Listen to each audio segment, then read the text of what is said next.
32절입니다. 하나님의 말씀은 로마서 11장 30절에서 32절 말씀입니다. 너희가 전에는 하나님께 순종하지 아니하더니 이스라엘이 순종하지 아니함으로 이제 긍휼을 입었는지라. 이와 같이 이 사람들이 순종하지 아니하니 이는 너희에게 베푸시는 긍휼로 이제 그들도 긍휼을 얻게 하려 하심이라. 하나님의 모든 사람을 순종하지 아니하는 가운데 가두어두심은 모든 사람에게 긍휼을 베풀려 하심이로다. 아멘. 말씀 제목은 영적 회복의 두 기둥입니다. 영적 회복의 두 기둥입니다.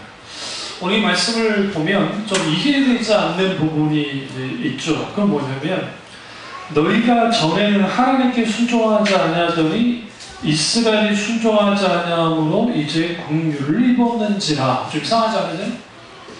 여기서 전에는 하나님께 순종하지 않았다. 여기서 너희는 누구일까요? 로마 교회 교인들이겠죠? 이방인들. 이방인들이 전에는 하나님께 순종하지 아니했는데 이스라엘이 순종하지 아니함으로 이제 긍휼을 입었다 라는 말은 순종하지 않아도 긍휼을 입을 수 있다는 말이 아니고, 그게 그 말씀이 아니고요. 로마서 11장 전체를 보시면 이방인에 대한 구원에 대한 말씀을 쭉 해요. 그리고 이스라엘의 구원을 말합니다. 여기서 이제 긍휼은 뭐와 연결이 되어지냐면 하나님의 구원이에요. 하나님의 회복, 그것과 연결되어지는 말씀입니다. 그래서 이와 같이 이 사람들이 순종하지 아니하니 이는 너희에게 베푸시는 긍휼로 이제 그들도 긍휼을 얻게 하려 하심이라. 이스라엘은 선택된 백성이에요. 그러니까 선택된 이스라엘 백성이 버림을 받았습니다. 그래서 이방인의 때가 되어져서 이제 이방인들인 우리가 아브라함의 후손이 되는 거예요. 그러니까 믿음의 조상 아브라함이 영적으로 우리의 조상이 되어지는 것이고, 예수 믿는 그리스도인들은 단군이 우리의 조상이 아니라 우리의 조상은 아브라함이에요. 예수 믿는 사람들은. 물론 한국 사람으로서 굳이 뿌리를 찾는다 하면 단군 어떻게 할 수 있을지 모르지만 영적인 측면에서 모든 그리스도인들은, 한국 사람뿐만 아니라 전 세계에 있는 모든 그리스도인들은 영적인 이스라엘이고 영적인 아브라함의 후손이에요. 그 아브라함은 믿음의 조상이 되기도 하고요. 그래서 우리에게 베푸신 하나님의 긍휼로 누구에게까지 긍휼을 얻게 한다고요? 이스라엘 백성들에게까지 긍휼을 얻게 하신다는 거예요. 32절을 보시면 하나님이 모든 사람을 순종하지 아니하는 가운데 가두어두심은 모든 사람에게 긍휼을 베풀려 하심이로다. 여기 좀 이상하지 않으세요? 하나님이 순종하지 못하도록 가두어뒀다는 거예요. 하나님이 하신 거예요? 아니요. 스스로 하나님께 순종하지 않은 모든 사람들이 스스로 가둔 거예요. 갇혀진 거예요. 그런데 그런 상황 가운데서 하나님이 우리를 통해서 모든 사람에게 긍휼을 베풀기를 주님이 원하시는 것을 분명하게 말하고 있습니다. 영적 회복의 두 기둥은 이제 결론부터 간다면, 첫째는 하나님의 긍휼이고 두 번째는 열정입니다. 영어 단어의 긍휼은 compassion이라고 하고, 그 다음에 그 열정을 passion이라고 합니다. 근데 이 둘 다 단어의 어원이 같습니다. 다시 말하면 compassion이라고 하는 긍휼과 passion이라고 하는 열정이 같은 어원에서 나왔습니다. 같은 단어에서. 이만큼 뭘 의미하냐면 우리 가운데 하나님의 긍휼이 있어야 패션, 열정이 우리 가운데 드러나고, 우리에게 하나님의 열정이 있어야 우리 가운데 뭐가 드러나요? 컴패션, 긍휼이 있게 되는 것을 우리가 믿습니다. 이 두 가지가 우리를 영적 침체로부터 벗어나게 하는 아주 중요한 두 가지 기둥입니다. 하나님의 긍휼은 회복의 출발이 되어지고, 하나님의 긍휼은 구원의 실제적인 힘입니다. 능력입니다. 우리가 구원받는 것은 우리가 잘나서 구원받는 게 아니라 하나님이 우리에게 긍휼을 베풀었기 때문에 이제 구원받을 수 있습니다. 하나님의 긍휼을 부어질 때 우리에게는 뭐가 조정되어지냐면, 첫째는 하나님과의 관계가 조정되어지고, 다른 하나는 하나님과 우선순위가 조정되어져요. 하나님의 무한한 국률이 들어가게 되면 관계를 생각하게 해요. 다시 말하면 탕자가 아버지를 떠나서 이제 아주 죽게 이르고 직전까지 갔을 때 그가 먼저 떠오른 게 뭐였어요? 아버지와의 관계를 떠올랐어요. 내 아버지 집에 먹을 것이 많도다. 아버지가 적어도 좋으신 아버지니까 나를 아들로는 안 받아주더라도 노예, 종으로 하나는 받아줄 거야 라고 하면서 그 자신이 하나님과 관계를 설정합니다. 그리고 다가옵니다.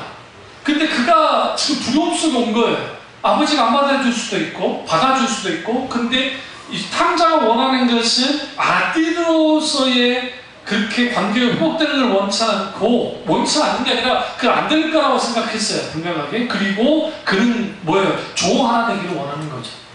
그런데 아버지가 탕자가 오자마자 달려가서 끌어안고 입 맞췄다고 성경은 말합니다. 이게 여러분 이스라엘에서 이게 아주 친한 사람들 가운데 같이 있게 되어지는, 그러니까 정말 그 인사행위고, 가락지를 빼서 가락지를 접어주고 목욕을 시키고 옷을 입히고 신발을 신겨주면서 하나님 그 아버지의 사랑과 긍휼이 그 아들을 어떻게 만들었어요? 아들이라고 하는 관계의 회복을 줬어요.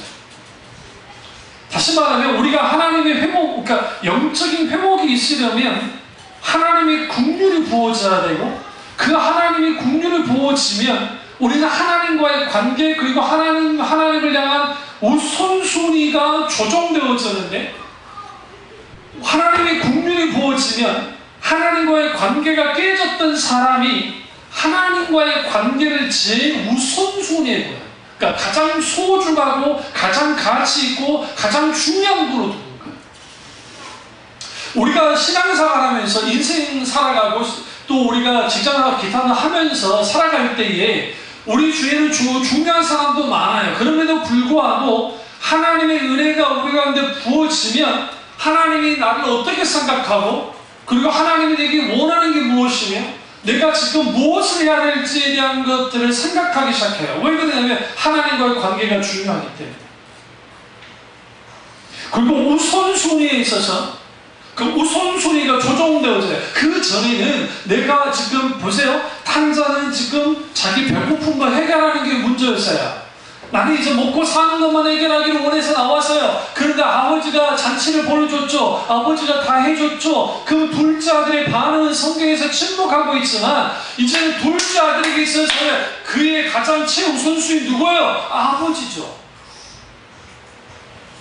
아버지예요. 자기는 죽어야 되는데 죽을 수밖에 없는 나를 살려준 게 아버지니까, 굶어 죽을 수밖에 없는 나를 살려준 분이 아버지이기 때문에 아버지가 최우선순위예요. 세 번째는 하나님의 긍휼하심이 부어지면 하나님에 대한 기대감이 살아납니다. 여러분은 하나님에 대한 기대감을 얼마나 가지고 사십니까? 어떤 기대를 가지세요?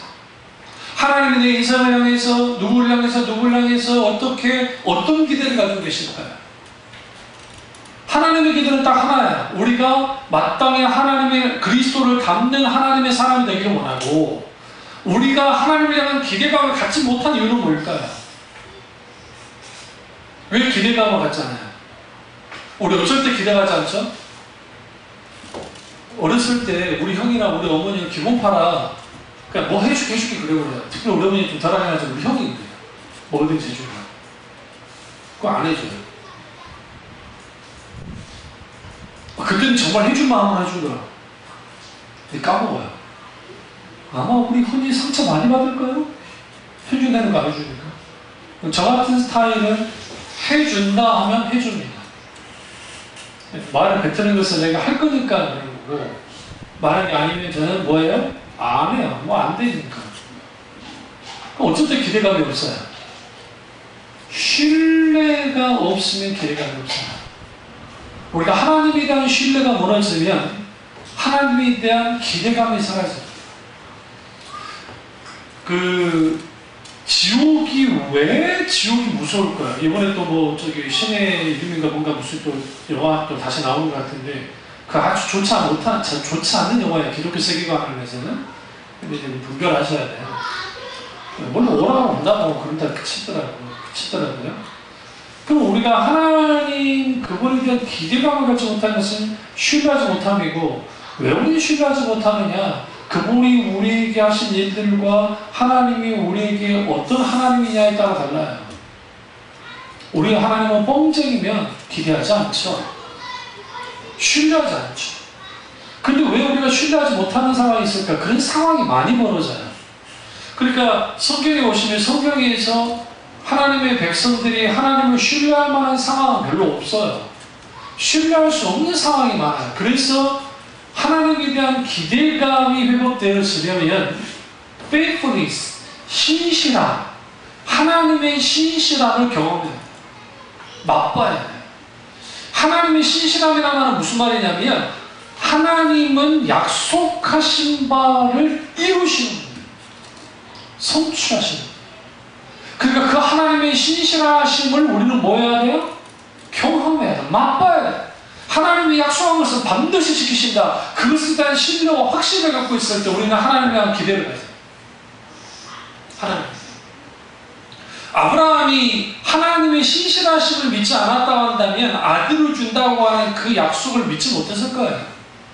기대하지 못했을 거예요. 이 세상에 가장 불행한 게 뭐냐면 하나님을 믿으면서도 하나님에 대한 기대감이 있는 거예요. 기대감이 없는 거예요. 우리 아들이 그러잖아요. 우리 아들 녀석이 그 친구들끼리 잔다면서 내가 못하겠거든요. 왜? 남자 국제들은 뭔지를 저지를 줄 몰라서 내가 안 보내는 거예요. 이것들이. 우리 경준이 같은 경우는 내가 이제 여자이니까 하니까 우리 아들을 보면서가 아니라 아들 친구놈들을 보는 거예요. 다 이기적이에요, 사람들은. 그쪽 부모도 마찬가지겠지. 그런데 지금 아들 제가 돈을 모아가지고 대학 들어가면 일본어 가겠다는 거예요. 배낭여행으로. 그래서 커라고 했어요. 그러니까 이제 지금 나한테 말하면 또 저거 들린다고. 아니, 일본을 보내준단 말이요? 친구들이 다 못자기가 그래서 뭐 일본을 보내준대. 알다가 모르는 부모다는 거지. 내가 알려다 보면. 어차피 지금 같이 일본을 가겠지. 내가 될 건 아니니까. 근데 중요한 건 뭐냐면 왜 그러면 여행을 보내주느냐. 물론 또 일본 가서 이상한 짓 할 수 있어. 그게 천국이니까. 이게 문제예요. 그러나 이제 그것까지는 생각 안 해요. 한번 문화적인 그 충격을 받아볼 필요는 있어요. 근데 이제 일본은 한국이랑 똑같아요. 글씨만 달라. 뭔지 아시죠? 글씨만 다르고 그 비슷비슷해. 우리 어머니 했던 말. 여기 뭐 한국에 여기는 오키나와 아니고 저희 배 타고 가셨거든요, 부산에서. 오키나와 말고 있어요. 하여튼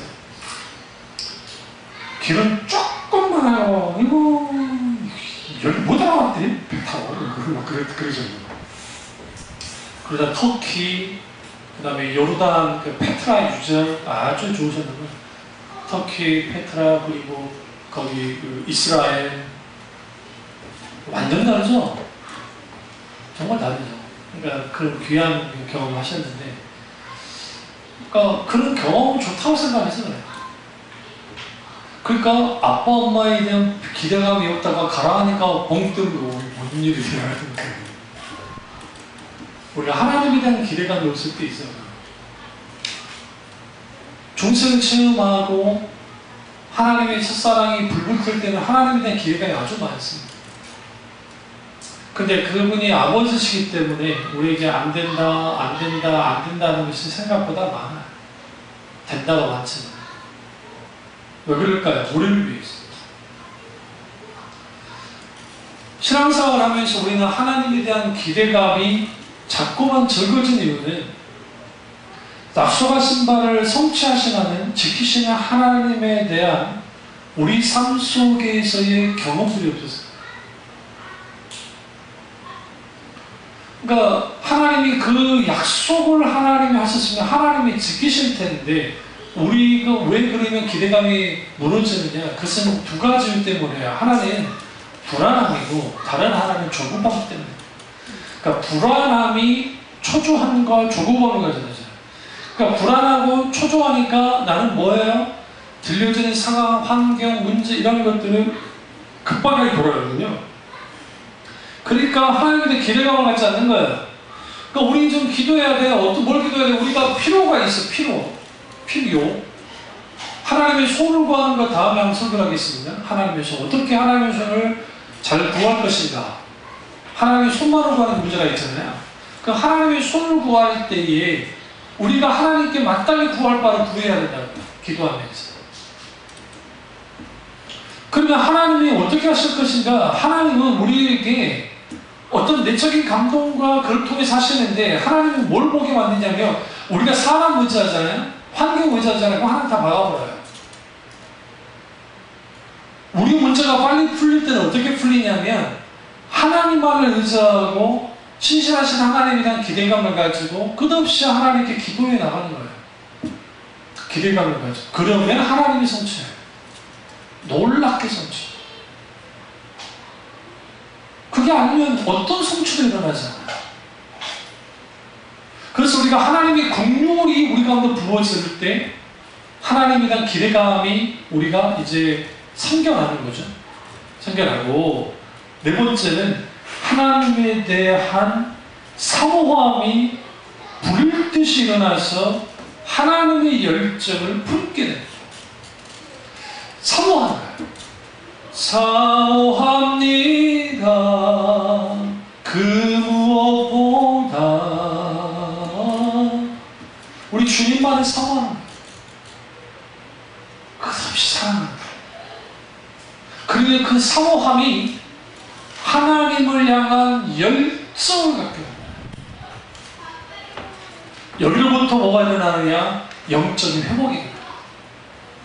그러니까 대부분 영적인 회복은 어떻게 하느냐? 기도하면 됩니다. 말씀을 읽으면 됩니다. 뭐 하면 됩니다. 물론 그렇긴 하는데 그것은 일종의 소위 매뉴얼과 소위 말하는 신앙 공식 가운데서 영적 회복은 일어나지 않아요. 사실 영적인 회복은 반드시 하나님과의 관계의 회복 없이는 영적 회복은 불가능해요.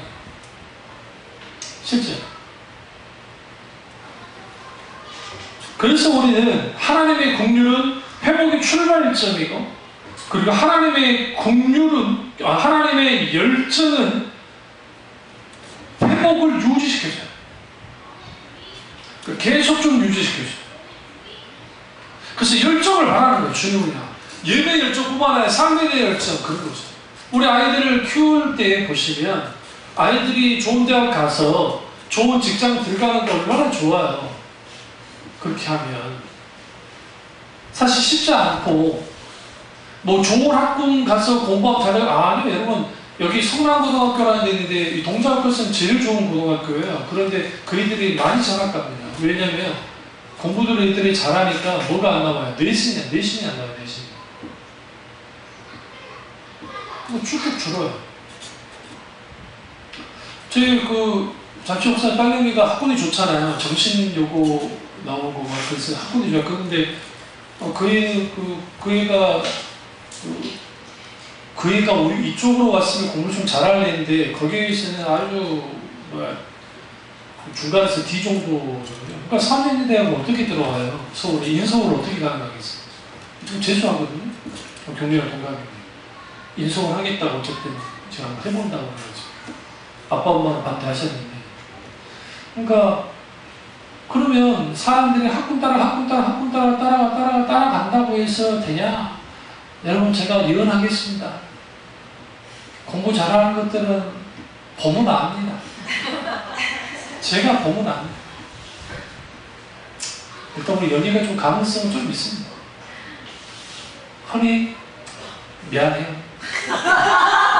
우리 아들이 뒤를 잃을 것 같아. 미안해. 또 반전은 있는 거니까. 왜 이래 또. 믿음 없는 자는 반전은 있는 거니까. 그러니까 우리가 공부도 은사야. 사실 은사야. 연세대학교 그 학생 수가 몇 명일 것 같으세요? 여러분 대학원 빼놓고. 아이고, 왜 이러세요? 4년, 3년까지 하는 25,000명이 넘어요. 25,000명 안에도 들어가기 힘들어요. 뭔지 아시죠? 학생 수가 그렇게 많아요. 대학까지 합하면 거의 한 3만 명이 되나요? 그러니까 그 앞에 있는 가게들이 그게 다 되는 거예요.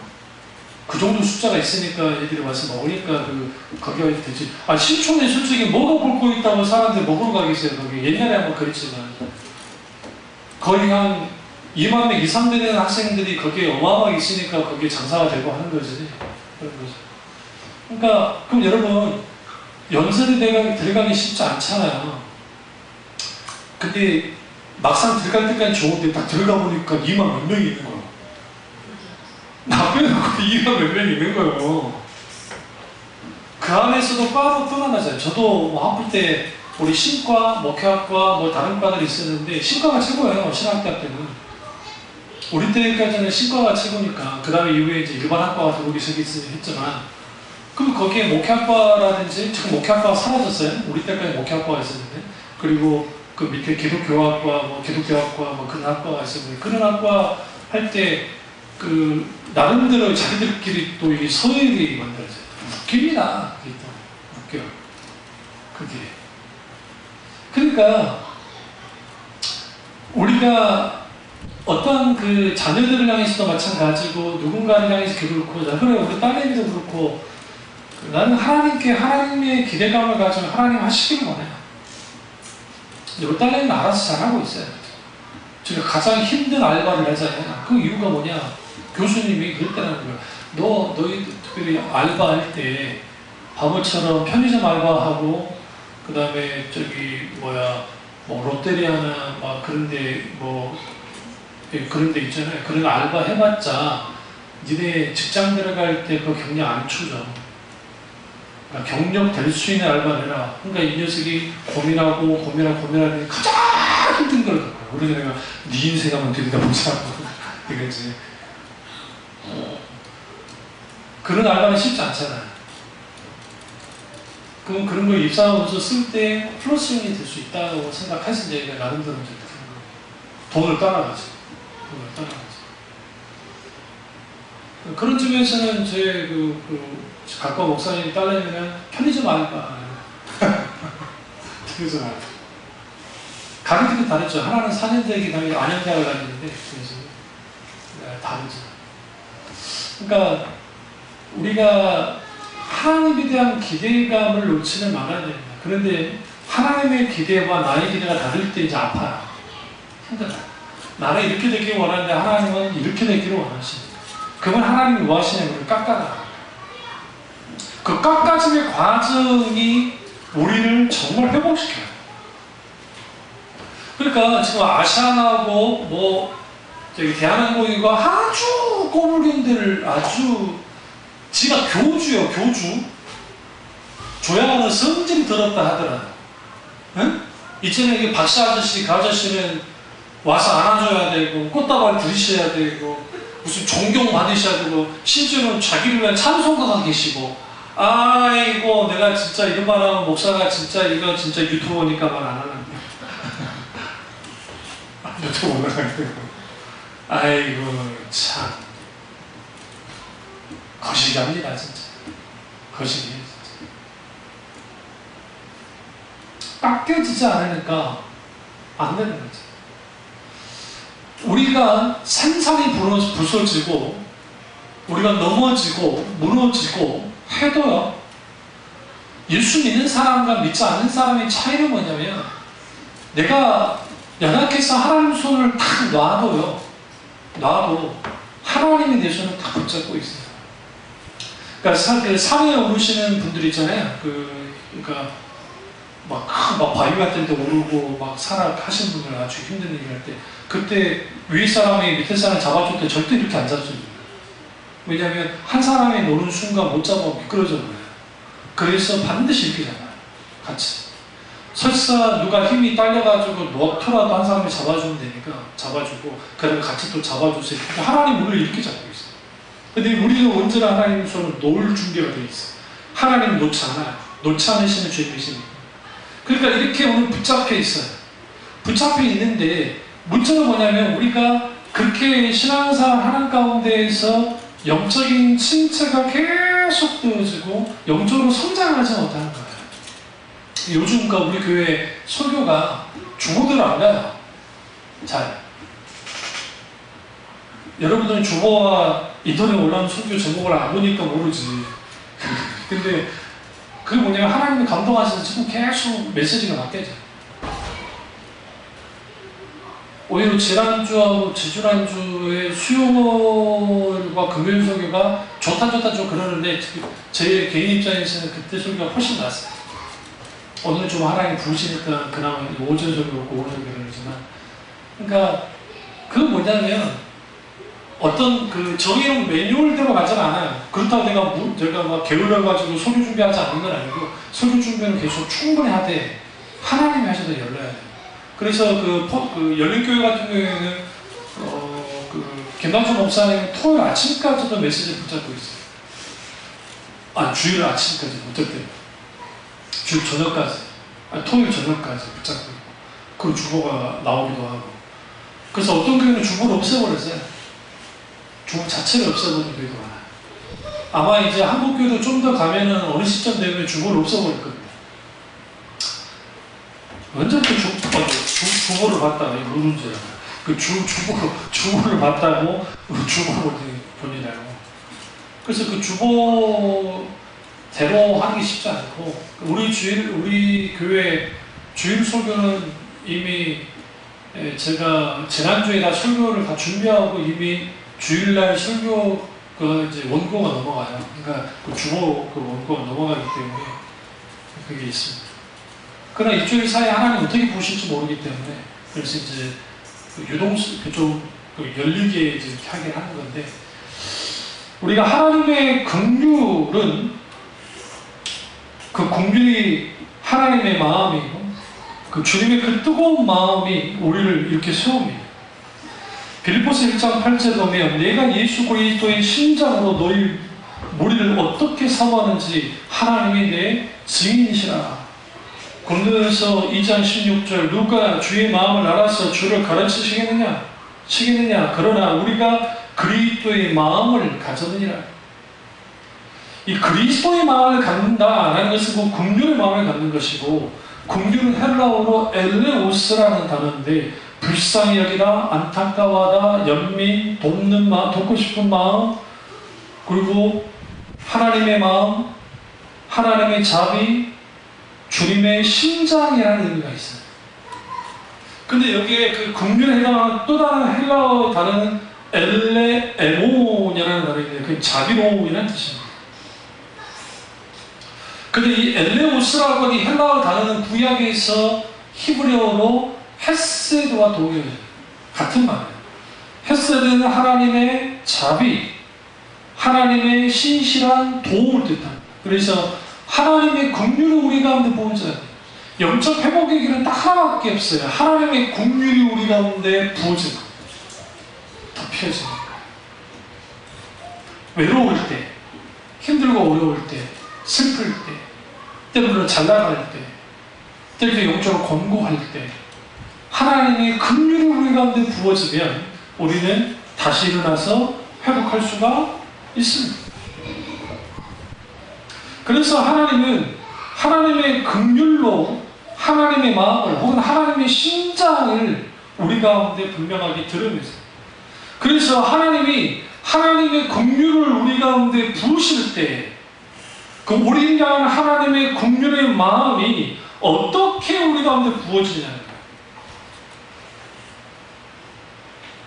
신학적인 용어로 하나님이 체휼의 마음으로 우리에게 긍휼을 베풀어요. 체휼이란 말은 무슨 말이냐면 우리와 똑같이 아파하는 거예요.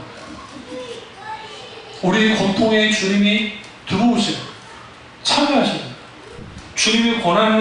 주님이 우리의 고난 가운데 함께 하시는 거죠. 그것을 통해서 주님이 오래 참아주시고 우리에게 회복해 하시고 우리에게 긍휼을 베푸시고 위로해 주시고 이렇게 세워주시는 거예요. 로마서 11장 우리 본문 그 말씀을 읽었잖아요. 3절 32절까지. 그러니까 이 하나님의 긍휼이 우리 가운데 부어졌고 그 긍휼이 이제는 전달돼야 돼. 누구에게 전달돼야 돼? 그러니까 이스라엘에게 전달돼야 되고 모든 사람에게 하나님의 긍휼이 전달돼야 돼요. 그러니까 우리가 하나님 앞에 긍휼을 얻은 자가 되어지면 그 얻은 그 긍휼을 가지고 나 혼자 끝내는 것이 아니라 다른 사람에게까지 긍휼이 베풀어져요.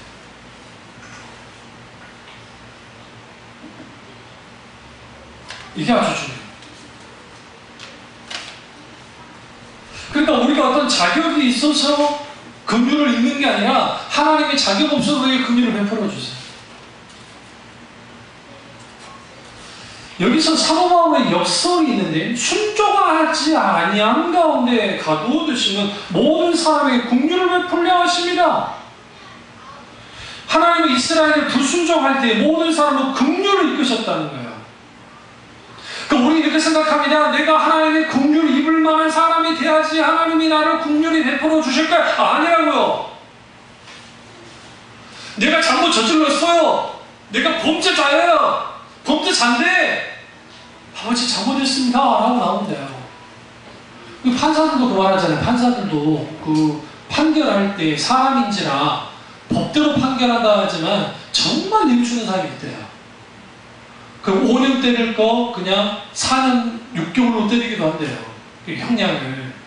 그런데 사람 죽여놓고도 뻔뻔하게 어떤 어린아이가 엄마가 있는데 이 사람이 술 취해가지고 쳐가지고 애를 죽고 엄마는 크게 다쳤거든요. 근데 이 사람이 어떤 미안하다 말도 안 하고 자기는 보지도 못했고 자기는 부딪히지도 못했다면서 변명만 일고 하는 거예요. 그래서 이제 뭐 보험처리 해라 어쩌라 막 그래가지고 막 해가지고 했거든요. 그러니까 저 판사가 딱 보니까 합의도 안 됐어. 그렇다고 해서 안 되고 그러니까 형량 딱 때려버린 거예요. 2년도 짧은 거죠. 작은 거죠. 그래서야 불이 나게 뭐 하냐면 잘못했습니다. 어쨌든 안 통해야 받아주잖아요. 오히려 피해자 입장에서는 형량이 너무 작다고 항고하겠다고 이거는 더 올려야 된다고 계속. 이번에 그 포탈에 보면 노래방 소변 사건 아세요? 읽었죠? 그 얘가 문제야? 부모가 문제야, 부모가. 아니, 노래방에서 노래방 업주가 가격이 강해서, 그 안에 화장실이 없으면 이해를 돼, 솔직히. 화장실이 없으면.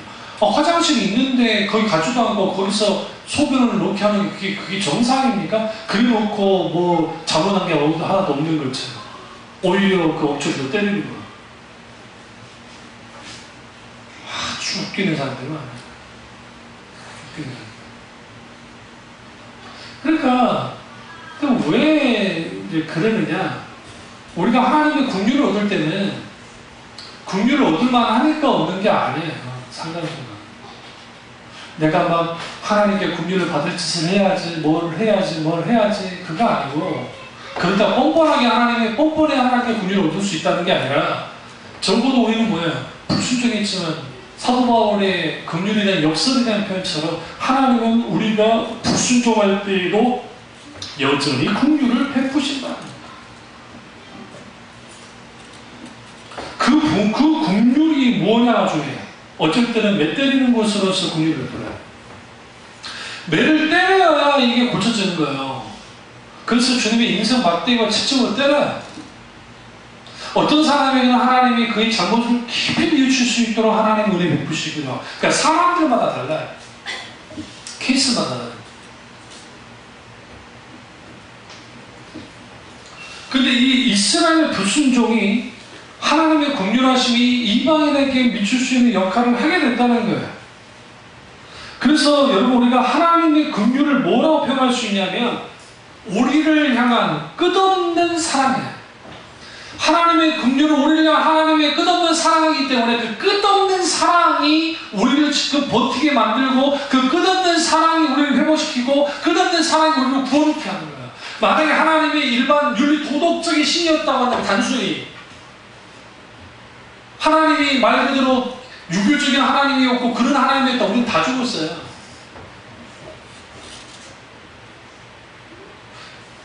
한국교회 교인들이 삶과 신앙이 따라가니까 그것에 대한 반작용, 요즘에 행위에 대한 강조가 많이 해요. 많은 교회들, 목사님들, 설교들 가운데 행함. 근데 여기서 어떤 함정에 착지점을 빠질 수 있냐면, 그런 거 이해해. 그럴 수 있다고 생각하는데, 뭘 알 수 있냐면, 내가 윤리 도덕적으로 내가 뭐 말씀대로 살아가고 하는 거 열심히 하고 하면 하나님이 기뻐하시고 된다. 우리는 계명을 죽기까지 지켜야 된다. 그건 다 맞는 말이고 진리이고 그래요. 그런데 그런 모든 것을 지킬 수 있는 힘이 우리에게 있냐고요.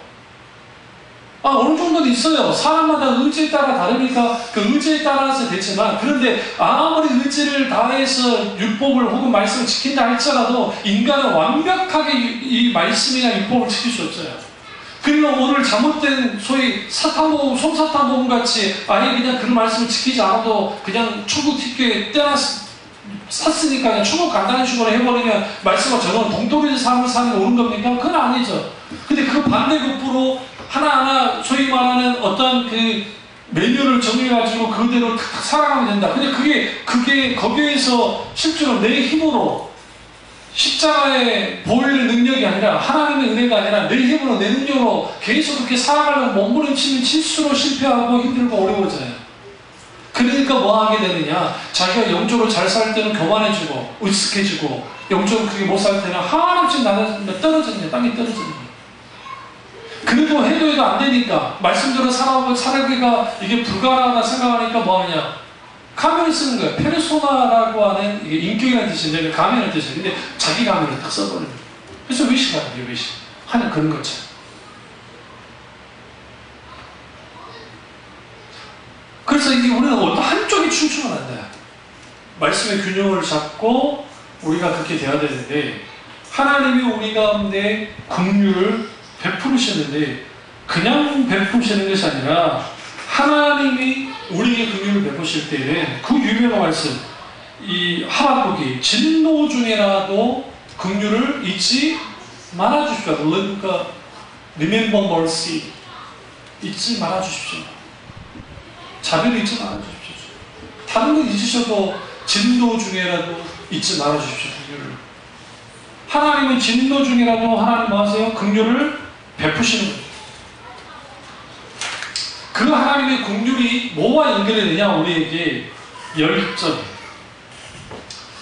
하나님에 대한 열정의 핵심은 하나님의 사랑이, 그러니까 하나님의 사랑을 내가 경험할 때, 내가 하나님을 사랑하고 하나님 나를 사랑하는 그 사랑의 공간 속에서 하나님의 사랑을 경험하고 하나님의 사랑을 만나게 될 때 우리 가운데 불같은 열정이 생깁니다.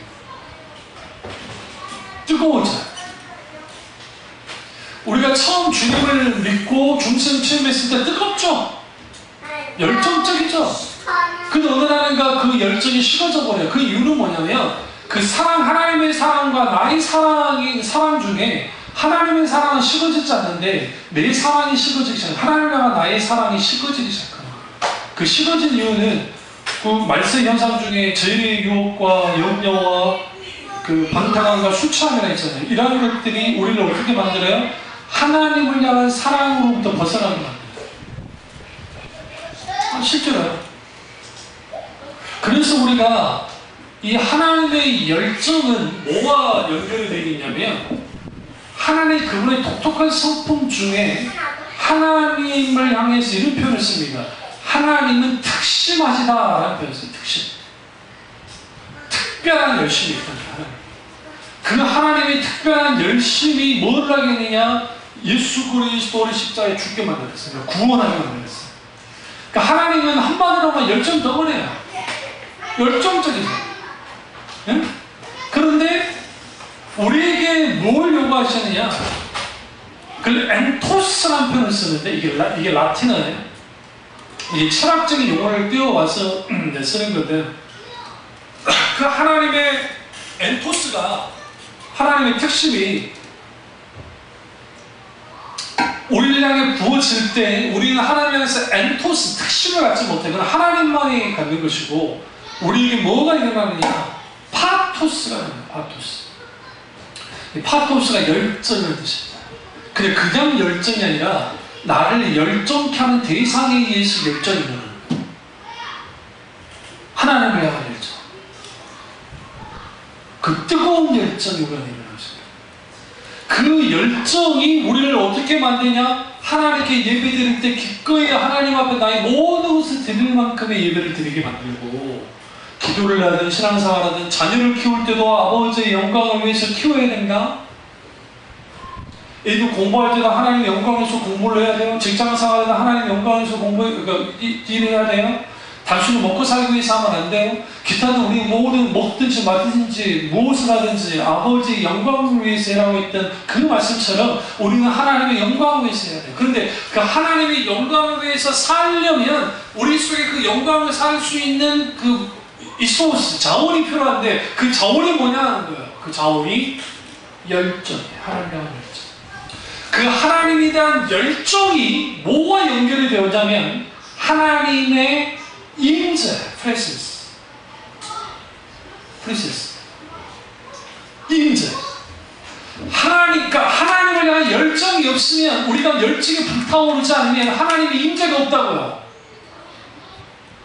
반대로 하나님의 임재가 가득할 때 하나님에 대한 열정이 일어나요. 그래서 성경에 보시면 미스바 대성이라든지 사무엘이 했던 그때 하나님의 강력한 역사가 일어날 때에 이스라엘 백성들 속에 일어나는 게 뭐였어요? 하나님에 대한 뜨거운 열정이 있어요.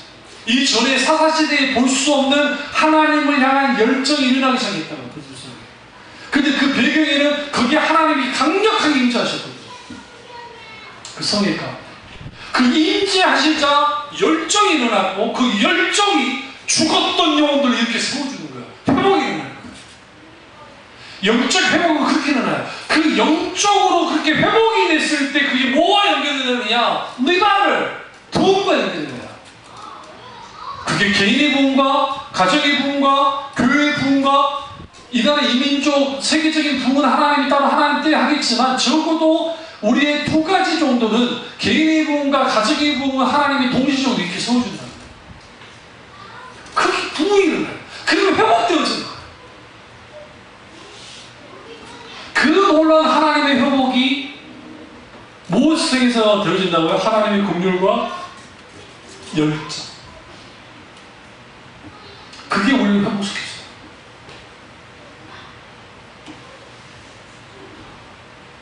근데 우리는 영적 회복을 누구나 다 원해요. 과거 10몇 년 전에 그 목사님들 그 심리조사나 영적조사들을 한 적이 있는데, 그랬을 때 목사님들의 약 70, 80%가 영적 침체에 빠져있다. 좀 이상하잖아요. 왜 이상하냐면 목사님들은 교회에서 계속 기도하고 말씀도 보고 계속 주로 설교하고 또 편주도와 달리 무슨 막 세상 사람과 부딪힐 일이 별로 없는데 왜 그렇게 됐냐? 그때 그게 사역에 의한 그 눌림도 있겠지만 영적인 측면에는 내가 아무리 사역을 열심히 한다고 해도 되지 않아요. 뭐가 필요하냐면 하나님과의 관계, 아까 오전 설교처럼 하나님과의 그 가까운 거리, 계속 거리가 가까워져야 하나님의 열정이 보여져요. 그래서 그 모세라는 인물을 보시면 그 모세를 딱 보면 누가 보이냐? 하나님이 보여요. 엘리야를 보면 하나님이 보이고. 그게 그럴 수밖에 없는 게 하나님과 가까워진 사람들 속에는 뜨거운 열정이 있어요. 다윗이 말할 것도 없고. 사도들요? 성령 충만하고 난 다음에 그들의 열정 보십시오. 우리가 사람을 기쁘게 하랴 하나님을 기쁘게 하랴 그러면서 뭐라 합니까? 우리가 만약에 사람을 기쁘게 하면 사람의 종이요 하나님을 기쁘게 하나님의 종이라 그러잖아요. 만약에 하나님을 기쁘게 하지 않으면 우리는 사람의 종이로다. 그럼 우리는 뭐 하겠냐? 당연히 하나님을 기쁘게 할 거다. 여러분 다니엘의 열정 좀 생각해 보셨나요? 다니엘이라는 인물이 이제는 기도하지 말라는 칙령이, 황제의 칙령이 내려졌어요. 그러면 안수호 목사 같으면 기도를 계속 할 거예요. 그 대신 창문은 안 열어. 미쳤다고 열어? 잠이 죽으려고? 기도는 계속 하더라도. 뭐라고 하겠다고 하면 되지. 어차피. 근데 보라는 듯이 뭐합니까? 여러분, 이게 지금 침략이 내리기 전에도 일어났고 후에도 일어나 변함없이 마치 뭐 하려고 하는 사람처럼 죽으려고 하는 사람처럼. 그러면 다니엘에게 있어서 가장 소중한 게 뭐예요? 자기 목숨이에요? 아니에요. 거기서 가장 소중한 것은 하나님이에요. 그래서 하나님 앞에 문을 열고 창문을 열고 하나님께 기도하는 거예요. 그 세 번을 놓고 기도하는 거예요. 그 기도를 통해서 하나님이 뭘 하세요? 놀랍게 하나님이 구원해 주시잖아요. 그러니까 회복이라는 것과 구원이라는 것은 같이 가요. 하나님의 구원이 있을 때 회복이 일어나고 회복이 있을 때 회복은 결국은 구원이에요. 그래서 병 고침을 받아야 할 때 회복되잖아요. 그러면 구원 받았다는 것이고 하나님은 그렇게 하시는 거죠. 그 하나님의 그 열정은, 그러니까 하나님의 그 열정에 그러면 실질적인 그 원동력이 뭐냐? 우리 신앙의 열정의 원동력은 살아서 역사하는 하나님의 말씀이에요. 말씀은 살아고 운동력이 있어서 우리 권수와 권수를 그 관절을 다 쪼개고 나오는 게 있다 했잖아요. 하나님의 말씀의 자리가 우리 중심에 들어올 때, 우리 심령에 부딪혀질 때 거기에 뭐가 나타나냐면 담대함이 일어납니다. 말씀을 붙잡고 나가기 시작하고 거기에 열정이 일어나요. 다윗이 소년 다윗이 골리앗 앞에 섰을 때 그가 하나님을 향한 열심을 가졌어요. 그리고 그 열심이 어떻게 힘을 발휘했을까요? 그것은 결국은 그가 믿고 있는 하나님이 여호와 체바오트의 하나님, 만군의 여호와 하나님이셨기 때문에, 그러면 그 주 나의 사령관이라는 그 이름은 뭐야? 하나님이 사령관이신데, 이게 사령관이 앞장서 나가서 싸우는 사령관이에요. 역사상 뭐 다른 위대한 왕들도 있었지만 특별하게 역사상에 있던 인물을 딱 떠오르라 하면 알렉산더예요.